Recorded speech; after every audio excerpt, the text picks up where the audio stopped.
Na cosmologia moderna, a origem do universo é o instante em que surgiram toda a matéria e energia que existem atualmente no universo, como consequência de uma grande expansão. A teoria do Big Bang é abertamente aceita pela ciência em nossos dias e implica que o universo poderia ter se originado há mais de 13 milhões de anos atrás, em um instante definido. E na década de 1930, o astrônomo estadunidense Edwin Hubble confirmou que o universo estava se expandindo, fenômeno que o sacerdote e astrofísico Georges Lemaitre descreveu em sua investigação sobre a expansão do universo Big Bang, baseado nas equações de Albert Einstein e com a teoria da relatividade geral.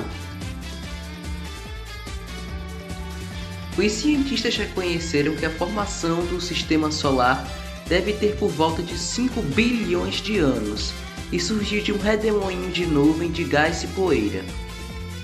Essa nuvem é conhecida como nuvem solar primitiva, e foi a partir desse momento que houve o início da formação do Sistema Solar. E a sua organização do próprio sistema é formada pela estrela central, que é o Sol, e os 8 planetas, satélites, asteroides e cometas menores. Esse conjunto todo é denominado de Sistema Solar. Mencionamos 8 planetas, pois o planeta Plutão, por ser muito pequeno e por ter estruturas bem diferentes dos demais planetas, foi estendido pela União Astronômica Internacional como um planeta anão, ou um planetoide. E essa alteração ocorreu a partir de 2006, quando houve a mudança nos critérios para a definição de um planeta. E sobre planetas, entendemos por planeta um astro sem luz própria. Mas o que é um astro? Entendemos como astro um corpo celeste que gravita pelo espaço. E o que seria gravitar? Gravitar é o mesmo que girar em torno. Os planetas giram em torno do Sol e em torno de si mesmos. Cada planeta do Sistema Solar possui uma distância em relação ao Sol. Os planetas mais próximos do Sol suportam um imenso calor, como os planetas Mercúrio, Vênus e Terra e Marte. Esses planetas são pequenos globos rochosos e compactos formados por materiais semelhantes entre si. Já os planetas maiores, como Júpiter, Saturno, Urano e Netuno, são formados de outros ingredientes no seu conglomerado de massa gasosa. Mas não vem muito ao caso. E agora algumas definições simples, como um exemplo. O que são satélites? Os satélites são astros menores e opacos que ficam em órbita de alguns planetas. A Lua é o satélite natural da Terra e podemos enxergá-la à noite devido ao reflexo da luz do Sol.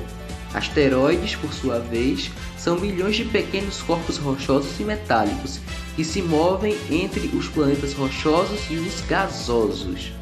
Eles pertenceram em órbita do Sol e permanecem. Os cometas, por sua parte, possuem em sua composição partículas e rochas, gelo e gases que possuem órbita muito alongadas. Os cometas estão entre os menores corpos do Sistema Solar. Os cometas são opacos e somente se iluminam quando estão próximos ao Sol. Porém, quanto mais próximo do Sol, mais próximo do fim, porque o gelo e outros materiais de sua composição começam a derreter, deixando um rastro de poeira. E os meteoros são minúsculos corpos sólidos e possuem o tamanho de um grão de areia, e muitas vezes são atraídos pelos planetas. Um exemplo de meteoros são as estrelas cadentes. Quando observar uma estrela cadente passando no céu, não se esqueça de fazer o pedido, só acrescentando essa pequena brincadeira.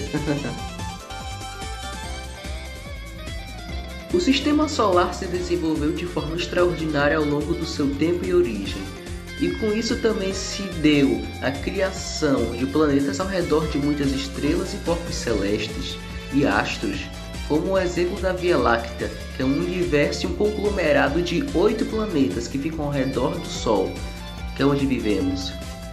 E esses mesmos planetas se dividiram em duas categorias, os planetas gasosos e rochosos. E primeiramente vamos falar dos planetas rochosos. Esses apresentam menor massa e maior densidade, como foi especificado. E a formação desses planetas rochosos se dá por rochas e materiais pesados, como ferro e silicatos. E outra curiosidade é o fato de que esses planetas rochosos estão perto do Sol. E já em contrapartida, os planetas gasosos são formados por gases, e os próprios encontram-se afastados do Sol em sua maior totalidade. E sobre a Terra, como é que fica? Bem, no passado primitivo, a atmosfera terrestre tinha muito metano, amônia e hidrogênio livre, bastante vapor de água, mas pouco oxigênio livre. E antes do próprio, a Terra era quente com magma e lava sobre a sua superfície.